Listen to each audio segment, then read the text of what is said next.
मध्य प्रदेश के ग्वालियर में एक बड़ा डिजिटल अरेस्ट का मामला सामने आया है, जिसमें रामकृष्ण आश्रम के सचिव सुप्रदीप्तानंद सचिन से ठगी की गई। संस्कार फर्नीचर, भगवानगंज, सागर। सभी प्रकार के फर्नीचर की अनुपम श्रृंखला, प्रकार के इलेक्ट्रॉनिक उपकरण के विक्रेता, बजाज एवं क्रेडिट कार्ड से आसान किश्तों में फाइनेंस की सुविधा। ठगों ने खुद को नासिक पुलिस का अफसर बताकर आश्रम के सचिव से संपर्क किया और उनके खाते में 20 करोड़ का लेन देन होने की बात कही।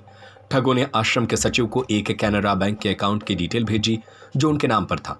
इस खाते में तकरीबन 20 करोड़ रुपए का ट्रांजैक्शन दिखाया गया। ठगों ने इसकी पीडीएफ और बैंक स्टेटमेंट की कॉपी उनके व्हाट्सएप पर भेजी।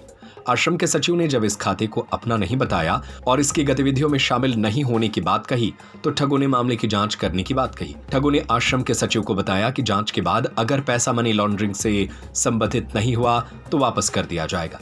लेकिन जब 3 दिन के बाद पैसा वापस नहीं आया तो आश्रम के सचिव ने क्राइम ब्रांच थाने में मामला दर्ज कराया। The case is under investigation. I have nothing to say. घटना क्या हुई कैसे हुआ आपके पास? किसका फोन? देखिए प्लीज। कैसे सर? पुलिस ने मामला दर्ज कर जांच शुरू की और पता चला कि ठगों ने देश भर के 24 बैंक अकाउंट में ट्रांसफर किए थे। पुलिस ने बताया कि अभी और 50 अकाउंट मिल सकते हैं। मामले में 10 लोगों की 2 टीमें जांच में जुटी है। पुलिस इस मामले में आगे की जांच कर रही है और ठगों को पकड़ने की कोशिश कर रही है। एडिशनल एसपी ग्वालियर निरंजन शर्मा ने बताया कि मामले की जांच जारी है और जल्द ही ठगों को पकड़ लिया जाएगा। ग्वालियर के साइबर क्राइम थाने में एक ऑनलाइन साइबर फ्रॉड का अपराध पंजीबद्ध हुआ, जिसमें जो है रामकृष्ण मिशन 34 में स्थित आश्रम के एक सेक्रेटरी को जो है एक नासिक पुलिस के नाम से कॉल आया व्हाट्सएप कॉल पे, और फिर उनको जो लगातार जैसे साइबर फ्रॉडिस्ट विश्वास दिलाया उनको कि पुलिस है, अपना आईडी वगैरह देकर भेजा और उनको बोला कि आपकी जो है मनी लॉन्ड्रिंग के मामले में आपका नाम आया, आपकी लिंक मिली है और आपके अकाउंट से लेन देन हुआ है। उन्होंने बताया कि हमारे अकाउंट से इस टाइप से लेन देन हुआ, तो फिर उनको विश्वास में लेके उनका आधार कार्ड और उनके जो आश्रम का अकाउंट लिया उनने और बोला अगर आप हमें कोऑपरेट करेंगे तो हम आपकी मदद करेंगे, और उनको डरा धमका कर मतलब जो है उनके आश्रम का जो है डिटेल लेकर करीब उनके साथ जो है धोखाधड़ी करी है। टोटल करीब 2.5 करोड़ रुपए की धोखाधड़ी करी है। वो अलग अलग अकाउंट में नंबर उनने ऑनलाइन भी ट्रांजेक्शन किया है और उनके द्वारा शिकायत पर जो है अपराध पंजीबद्ध डिजिटल अरेस्ट नहीं है, चूँकि वो खुद भी पेमेंट करने मतलब उनके स्टाफ वाले भी आते रहे। डिजिटल अरेस्ट में तो आदमी को एक ही जगह बंद करके रखते हैं, तो डिजिटल अरेस्ट नहीं है और इसमें इन्वेस्टिगेशन कर रहे हैं। इन्वेस्टिगेशन में जो तथ्य सामने आएंगे, ऑनलाइन मतलब फ्रॉड है और फ्रॉड में ये अपराध पंजीबद्ध।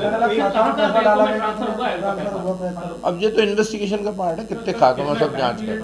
टाइम पीरियड करीब जो है 17 मार्च से 10-11 अप्रैल तक का।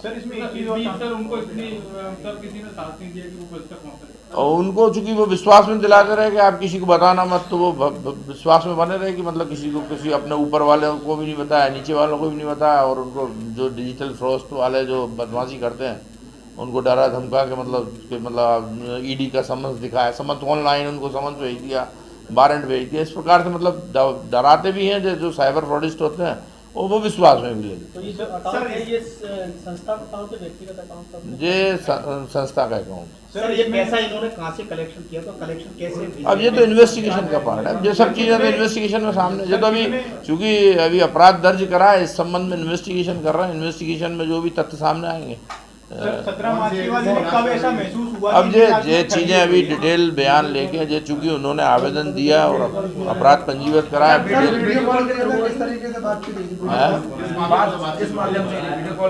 WhatsApp calling, video calling. उन्होंने कब शिकायत की और शिकायत में क्या कहा? शिकायत आवेदन दिया ना, आवेदन के आधार पर क्या कहा है आवेदन में? क्या उन्होंने आवेदन में यही कि फ्रॉड, जो साइबर फ्रॉड करा है ऑनलाइन।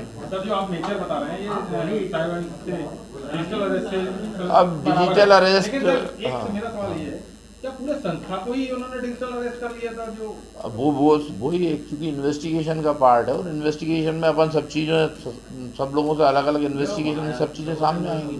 अभी इन्वेस्टिगेशन में अपन संस्कार फर्नीचर भगवानगंज सागर सभी प्रकार के फर्नीचर की अनुपम श्रृंखला बजाज एवं क्रेडिट कार्ड से आसान किश्तों में फाइनेंस की सुविधा। डबल बेड, सिंगल बेड, सागौन bed, maharaja sofa, L shape sofa, dressing, dining, Godrej, single cupboard, double cupboard, computer table, office chair, कुर्सी टेबल, स्टडी टेबल, लकड़ी के मंदिर, बेडशीट, सोफा कवर, सभी प्रकार के इलेक्ट्रॉनिक उपकरण के विक्रेता। हमारा पता है भगवानगंज चौराहा, लल्लू भाई रोड, सागर, मध्य प्रदेश।